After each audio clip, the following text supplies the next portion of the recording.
No. 8 de la mañana, 10 minutos. Estamos en comunicación en esta mañana con el gobernador de la provincia de Buenos Aires, Axel Kicillof. ¿Qué tal, Axel? Buen día. Hace mucho que no hablábamos, ¿eh? Sí, ¿cómo andás, Gato? Tanto tiempo, ¿cómo andás? Bien, bien, muy bien. Pero la verdad que anda con mucha actividad, impresionante. Todos los días un pueblo, una ciudad diferente. Ayer creo que estuvieron en Alem, ¿no? Inaugurando viviendas. En Alem, en Arenales, inaugurando, bueno, recorriendo muchas obras, escuelas, centro de salud, obras hidráulicas, hídricas en realidad, viviendas. Sí, la verdad que hay un verdadero boom de obra pública en toda la provincia y bueno, como es difícil, Gato, vos sabés, sí.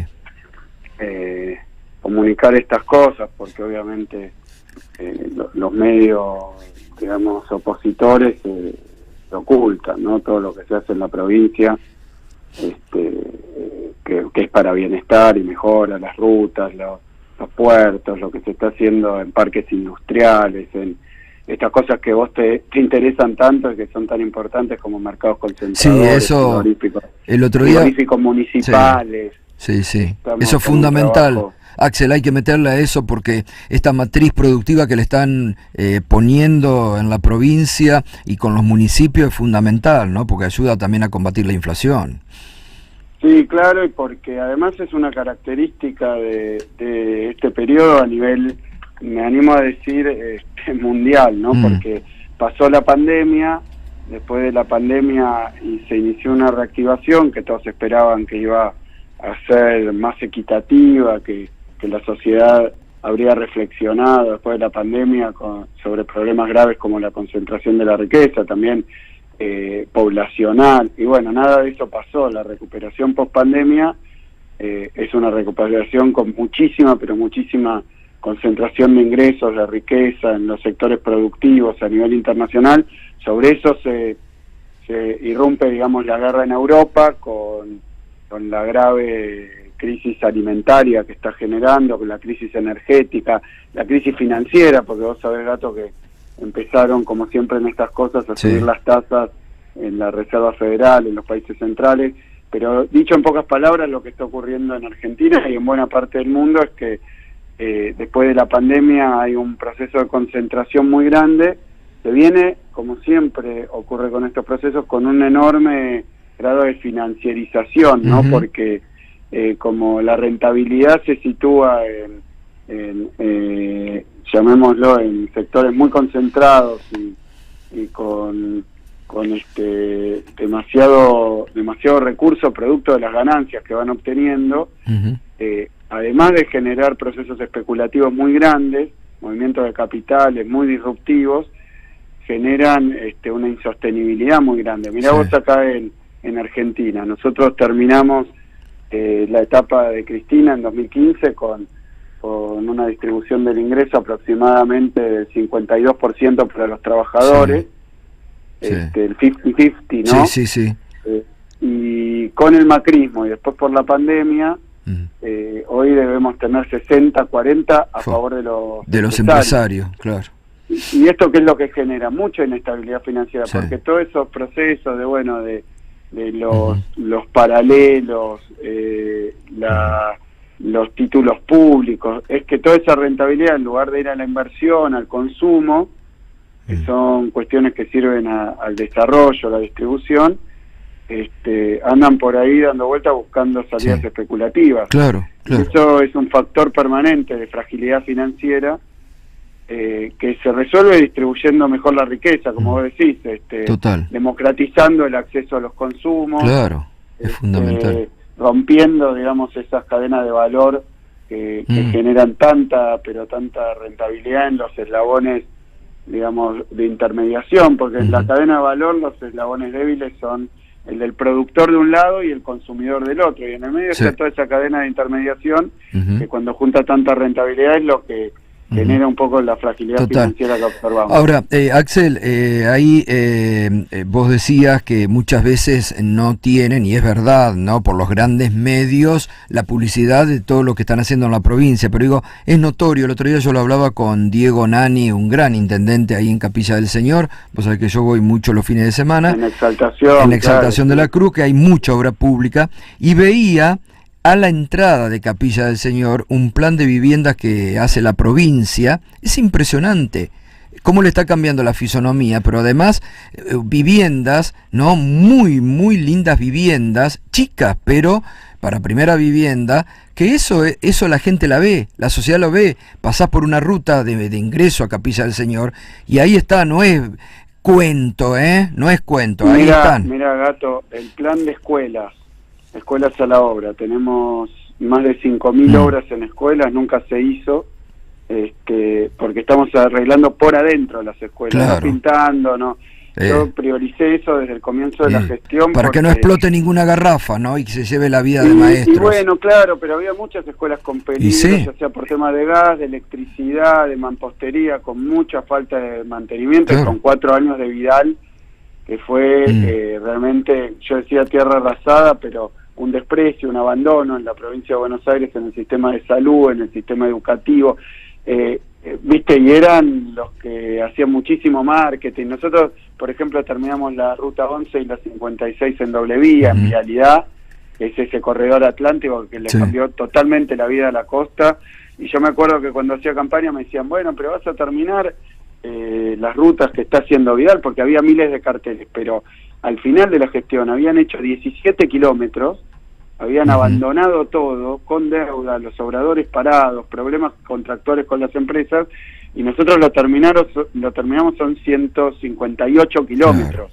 Claro. O sea que hicieron 17, pero lo publicitaron como si fueran 10.000. Y en cambio yo creo que también para recobrar, digamos, otro lugar para la política, más del hacer que del marketing, estamos haciendo un plan integral en el sistema de salud, estamos con la policía rural en seguridad y con el reequipamiento de toda la policía, estamos con planes de vivienda, tenemos aproximadamente 8.000 viviendas en marcha. Vos fíjate que durante la época de Vidal no se hacían ni 2.000 viviendas, y era lo residual que había.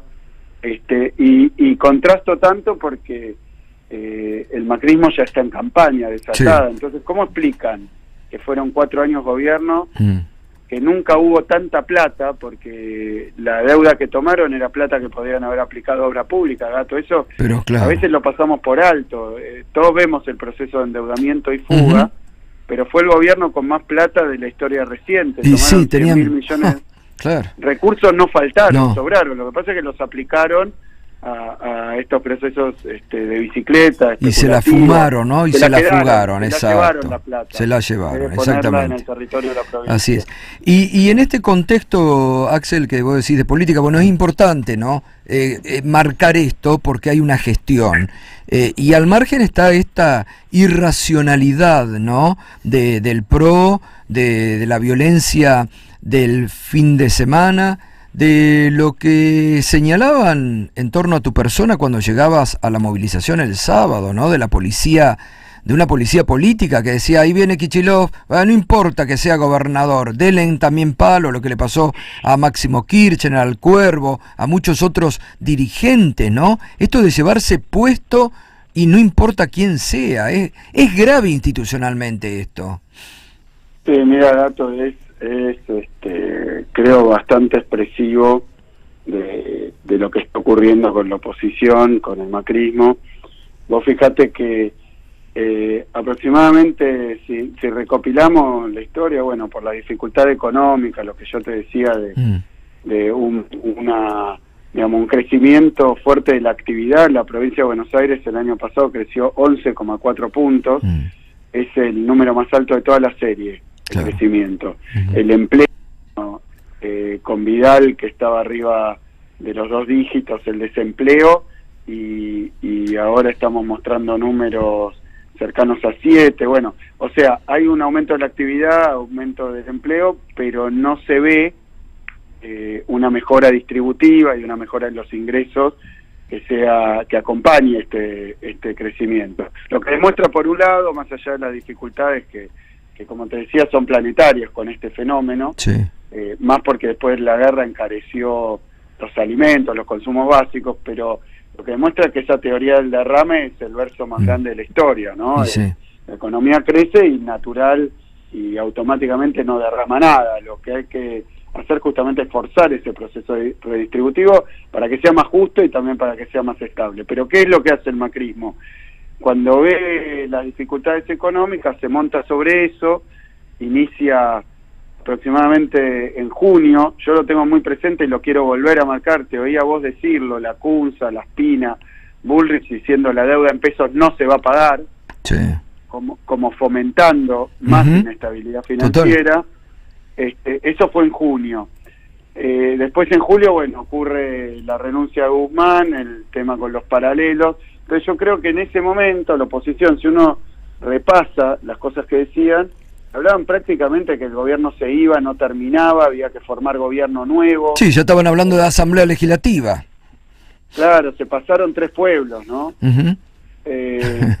Y claro, pero me parece que eso también explica un poco el estado de ánimo que tienen y la claro, porque buscaban, es importante esto, Axel, lo que marcás y el repaso para recordarle a la sociedad. Buscaban el golpe de mercado y vía un golpe de mercado sacar al gobierno. Bueno, el domingo, fíjate vos, este ex asesor de Duhovne diciendo que esta semana se iba a anunciar una devaluación. Son irresponsables al máximo y encima ahora juegan con la violencia. Sí. Mira, es que es parte de lo mismo, me parece, de una predisposición y un tipo de campaña que han decidido hacer, que pasaba por eso, por exacerbar todo lo que pudiera, digamos, por un lado la angustia, pero también al mismo tiempo en economía hay mucho de profecía autocumplida, ¿no? Si vos ves que un gobierno tiene una oposición que dice que no va a pagar la deuda en pesos, y bueno, ya se genera un halo de dudas sobre el financiamiento del Tesoro. Entonces, estas son las irresponsabilidades que han hecho. A mí me tocó recordar, siendo diputado, pero ex ministro de Economía, tener del otro lado el macrismo, y uno, más allá de todo, está pensando en la sociedad. No es que cuanto peor mejor, ¿no? Incentivar todo lo posible, y decían ellos, ¿no? Como ahora el peronismo no va a terminar el mandato, es el fin del peronismo, y después vino bueno, el reacomodamiento, la reorganización del área económica del gobierno nacional, asume Massa. Obviamente eso permite, en un momento de tanta incertidumbre mundial, porque hoy el que simplemente trate de entender lo que pasa en la Argentina, mirando a Argentina sin comprender que hay una guerra que está llevando a los alemanes, a Europa, a una crisis tremenda, ¿no? En alimentos y en energía, que hay un reacomodamiento mundial, que hay una turbulencia financiera muy grande. Bueno, en esa situación asume como ministro de Economía Massa, se da una respuesta muy fuerte ante el tema de los pesos, ¿no? Se hizo un canje, ¿no? Voluntario de deuda en pesos. Y se despejó completamente ese horizonte que la oposición marcaba como, bueno, insostenible. Bueno, ahí lo tienen, se arregló, se solucionó, y yo creo que eso también le causó una desesperación muy insana, espantosa, yo diría, y se montaron entonces con ese show que armaron con la causa de vialidad. Entonces yo veo unos pasos que habían trazado en su campaña electoral adelantada, donde también al mismo tiempo se desarrolla la interna entre las diferentes fracciones, ¿no? Ahora ya podemos ver, yo creo que lo dije hablando con vos, que esto de que los halcones se morfaron a las palomas. Sí, total. Porque en un momento eran halcones y palomas dentro del macrismo. Ahora Rodríguez Larreta está en una especie de olimpiada, a ver si puede mostrarse más duro y más halcón que nadie. Sí, que la propia Bullrich, entonces Bullrich se pone nerviosa también, entonces estamos viendo este vergonzoso despliegue de declaraciones la cual más escandalosa. Ahora, decime la verdad, Axel, vos que sos un tipo así sincero y la verdad que sos tan simple para hablar y que la gente también lo entiende, y me gusta ver más el humor que le pone. ¿Qué armas llevaban el sábado? Porque no sé si viste que anoche Carrió denunció que hay que tener cuidado con las armas que tienen los militantes. No, bueno, yo, viste, como estuvimos a la mañana jugando acá con los chicos, llevaba todavía algún juguetito en el bolsillo. Algún reloj acevita. Mira, te digo, tratan de armar esos climas. Sí.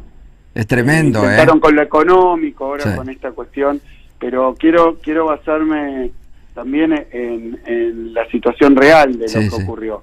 Nosotros vimos, creo que fue el 22 de agosto, que justo es el aniversario de los fusilamientos de Trelew, a un fiscal profundamente antiperonista, porque además cada vez van surgiendo más evidencias de que eso de jugar en la quinta de Macri al fútbol no es una casualidad, pero bueno, juzgados plagados de algunos miembros del Poder Judicial que tienen posiciones políticas y vocación política, como pasó con el fiscal Moro, ¿no? Entonces lo vimos leer durante 9 días un guión, un alegato televisivo con una construcción que pretende ser jurídica, pero no tiene nada, acusando a la vicepresidenta después de 3 años de juicio donde no encontraron una sola prueba para acusarla de lo que originalmente era la causa. Entonces trajeron esos WhatsApp de López, otra causa, también violando toda la normativa jurídica, los procedimientos. Es decir, que hicieron un espectáculo lamentable, pero que terminó con un fiscal pidiendo, no es que la proscripción, lo que dijo era,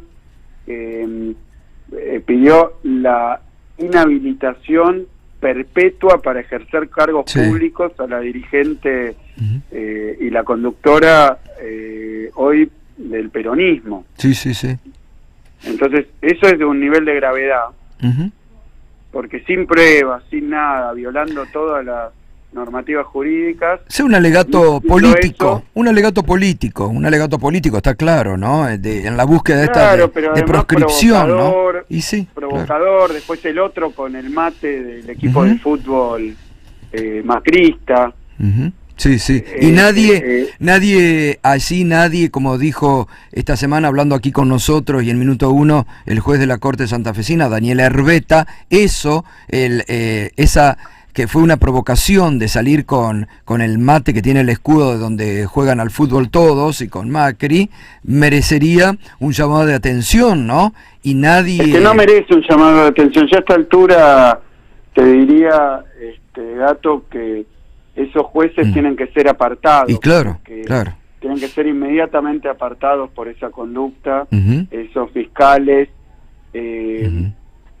entre tantas otras. Entonces yo creo que ante la sociedad y todos aquellos que tienen algún nivel de objetividad todavía, o que creen que la justicia, digamos, o el sistema judicial, el Poder Judicial tienen que tener un prestigio tan perdido para que tengan algún valor desde el punto de vista ético y moral, las cosas que hacen, y bueno, lo pierden, como lo hizo Bonadío, como lo hizo Moro para proscribir a Lula y después ser ministro de Justicia de Bolsonaro. Ahora, frente a eso, Axel, hay un partido justicialista, el Frente de Todos, han logrado la unidad completa que anoche se vivió ahí en la sede del PJ. Vos también participaste de esa reunión donde estaban todos los sectores y un amplio respaldo a la vicepresidenta.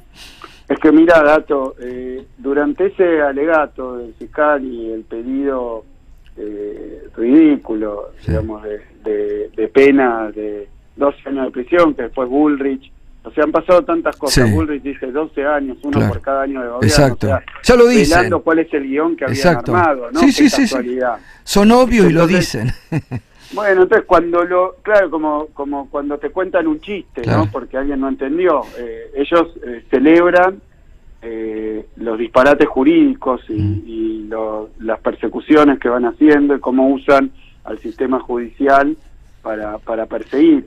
Y bueno, ante eso, vos fíjate que mientras transmitían en vivo el pedido de condena de el mamarracho, ¿no?, que hizo Luciani, TN estaba con una cámara en la casa de Cristina incitando a ver si podían conseguir que mientras se pedían las penas, en todo el país se armara un cacerolazo, claro, o algo por el estilo.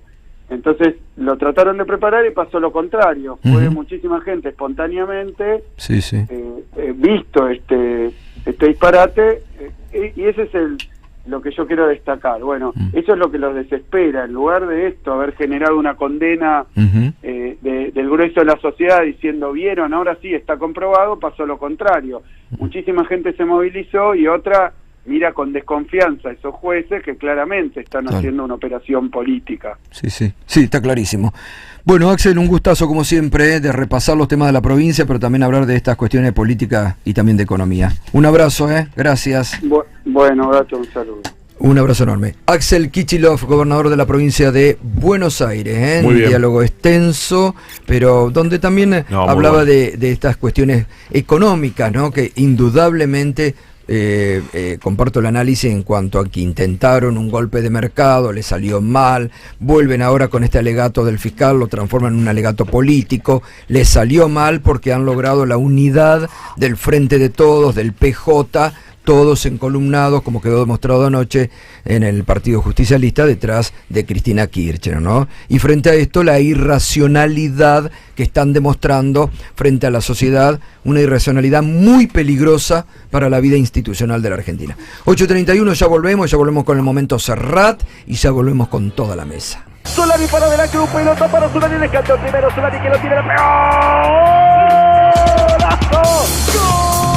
Viví el fútbol en Radio 10. El equipo de Gallardo viaja a Chaco.